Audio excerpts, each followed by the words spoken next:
స్థానిక వార్తలకు తిరిగి స్వాగతం. విజయనగరం జిల్లా సాలూరు ఏజెన్సీలో దారుణం జరిగింది. మూఢనమ్మకంతో 10 రోజుల వయసున్న పసిగుడ్డకు వాతలు పెట్టించారు తల్లిదండ్రులు. ఆచారం పేరుతో పసికందు ప్రాణాలపైకి తెచ్చారు. 10 రోజుల పసిగుడ్డుకు ఉబ్బసం వచ్చిందని పొట్టపై సూదులతో కాల్చారు. దీంతో చిన్నారికి తీవ్రంగా గాయాలయ్యాయి. పరిస్థితి విషమించడంతో కుటుంబ సభ్యులు సాలూరు ఆసుపత్రికి తీసుకురావడంతో అసలు విషయం బయటపడింది. పిల్లలు గట్టిగా ఏడిస్తేనే మనం తట్టుకోలేం. చిన్న దెబ్బ తగిలినా గుండె తరుక్కుపోతుంది. అలాంటిది 10 రోజుల పసికందుకు ఒంటి నుంచి మీద వాతలు పెట్టారు. పొట్టపై సూదులతో కాల్చారు. ఈ పని చేసింది కూడా తల్లిదండ్రులే. ఉబ్బసానికి మందు అంటూ అజ్ఞానంతో రోజుల బిడ్డకు నరకాన్ని చూపించారు. ప్రస్తుతం ఆ చిన్నారి ప్రాణాలతో పోరాడుతూ విజయనగరం జిల్లా సాలూరు ఆసుపత్రిలో చికిత్స పొందుతోంది. మరిన్ని వివరాలు మా ప్రతినిధి బాలకృష్ణ అందిస్తారు. 70 ఏళ్ల స్వతంత్ర భారతదేశంలో నేటికి మూఢనమ్మకాలు కొనసాగుతూనే ఉన్నాయి.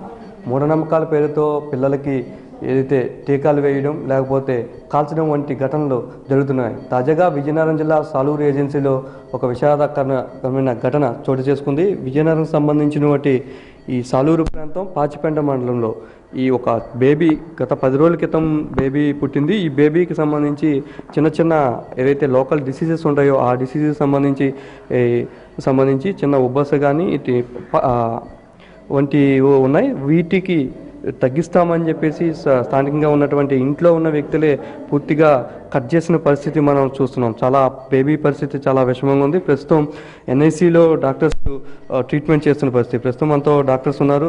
సార్, బేబీ ఎలాంటి పొజిషన్లో ఇక్కడికి వచ్చింది, ఎలా ఉంది ప్రస్తుత పరిస్థితి? బేబీ వచ్చిన పరిస్థితి అయితే యాక్చువల్గా 5th డే నాడు ఇది కాల్చారు.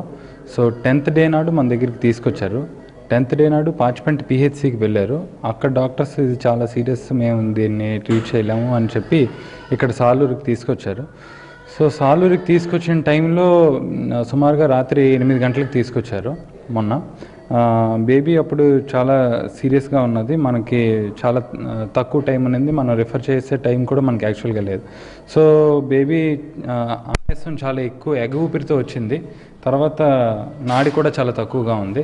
సో అది మనకి అర్థమైన తర్వాత ఇది మనం చూడగానే మనకు అర్థమైంది ఇది కాల్చారు. తర్వాత అది సెప్సిస్ అయిపోయింది. సో సెప్టిక్ అయిపోయి బ్లడ్లో ఇన్ఫెక్షన్ చేరింది అని మనకు అర్థమైంది. సో అప్పుడు ఐవీ యాంటీబయాటిక్స్ అది ఇచ్చాము. తర్వాత సిప్యాప్ మీద మెషిన్ మీద పెట్టాము. ఇది సిప్యాప్ మెషిన్. ఈ సిప్యాప్ మెషిన్ మీద పెట్టాము అన్నమాట బేసికల్గా. సో ఈ మెషిన్ మీద ఒక 1 డే పెట్టిన తర్వాత బేబీ కొంచెం ఇంప్రూవ్ అయింది. ఇంప్రూవ్ అయిన తర్వాత మెల్లిగా ఆక్సిజన్కి షిఫ్ట్ చేసాము. ఆక్సిజన్ షిఫ్ట్ చేసిన తర్వాత ఇప్పుడు కొంచెం బాగానే ఉన్నది.